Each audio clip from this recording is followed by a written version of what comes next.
네, 앞서 보신 여론조사 결과를 중심으로 보도국 양창희 기자와 함께 더 자세한 이야기 나눠보겠습니다.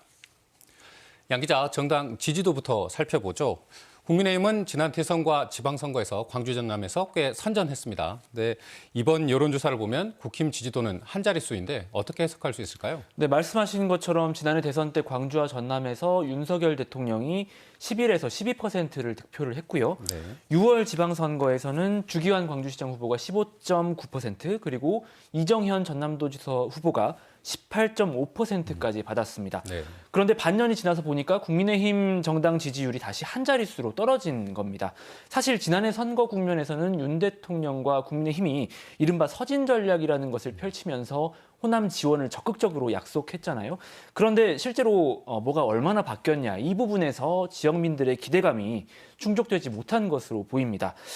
그나마 지난 대선에서 국힘 지지율이 높았던 젊은 층의 지지가 아직 유지되고 있다. 이게 국민의힘 입장에서는 좀 다행스러운 부분이라고 할 수 있을 것 같은데 29세 이하의 지지율이 두 자릿수인 10.9% 그리고 30대가 9.8%를 기록해서 평균보다는 높은 것으로 나타났습니다. 네, 아직까지는 20대 또 젊은 층의 지지는 유지되고 있다. 이렇게 볼 수 있을 것 같고요. 네.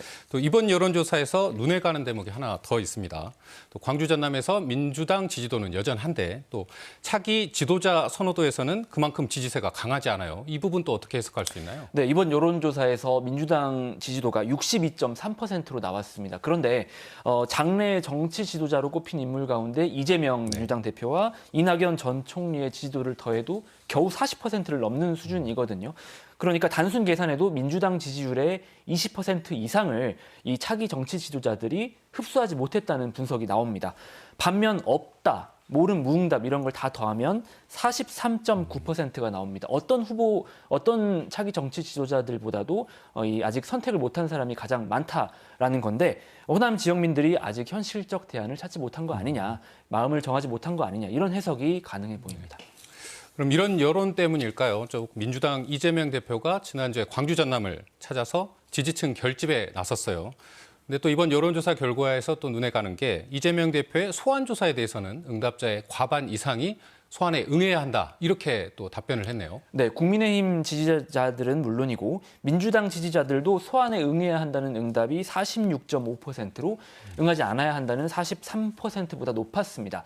여러 가지 해석이 가능할 것 같습니다. 다만 이 대표에 대한 지지 여부나 또 이번 검찰 수사가 표적 수사이냐 이런 거에 대한 의견과 관계없이 성남FC 관련 문제가 사회적 이슈로 떠올랐잖아요. 그래서 이 대표가 검찰 조사에 응해서 의혹을 규명해야 한다. 이런 의견이 많다고 볼 수 있겠습니다. 그러니까 지지세가 강한 것과 별개로 검찰의 소환 조사 이런 부분에 대해서는 또 이 대표가 제 역할을 해야 된다. 이런 게 또 지역의 하나의 민심이라고도 해석이 가능하겠네요. 이번 조사 결과를 보면 그렇게 해석할 수 있을 것 같습니다. 이번에는 또 사회 분야 여론조사도 살펴보죠. 광주 전남에서 가장 살고 싶은 지역을 저희가 물어봤습니다.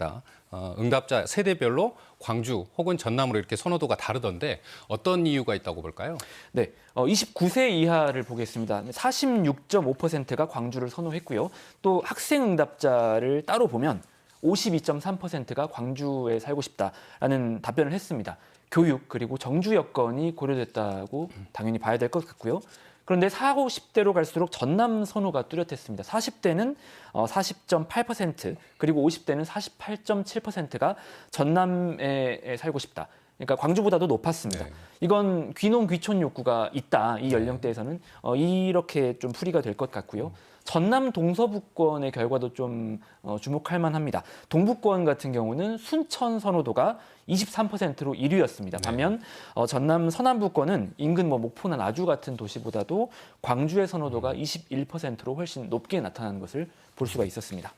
네, 그럼 또 하나 올해 시행되는 고향사랑 기부금 참여 의사도 저희가 물어봤는데 또 이게 참여할 의사가 있다, 없다 이렇게 좀 의견이 좀 팽팽하게 나왔어요. 또 기부금 금액을 얼마까지 할 거냐 이 부분을 또 찾아봤더니 응답자의 40% 가까이가 10만 원 정도가 적절하다 이렇게 답했습니다. 네, 10만 원이 이제 세액공제액의 기준선인데요.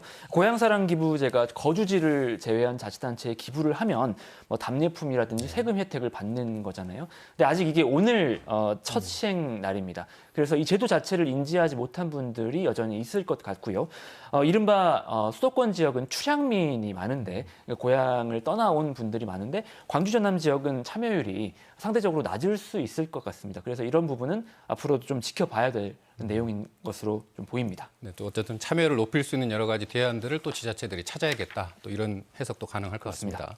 또 올해 저희 광주 KBS는 2달에 한 번 또 정기적으로 정치와 지역 현안에 대한 여론조사를 진행하기로 했어요. 이 추진 배경과 의미 한번 설명해 주시죠. 네. 광주 전남 지역민들이 어떤 생각을 갖고 있는지 오랜 기간 좀 꾸준히 들어보자는 뜻인데요. 대통령 평가나 정당 지지도 같은 정치 주제부터 다양한 지역 현안까지 다룰 예정인데 방점은 꾸준히라는 데 있습니다. 단발성 여론조사에 그치지 않고 여론조사를 2달에 한 번씩으로 정례화해서 광주 전남 지역민들의 생각과 인식이 어떻게 변화하느냐까지 좀 살펴보겠다는 취지인데 내일은 광주 전남 시도지사의 직무수행 평가와 지역 주요 현안들에 대한 의견들을 전해드릴 예정입니다. 네, 지금까지 양창희 기자와 이야기 나눴습니다. 맞습니다.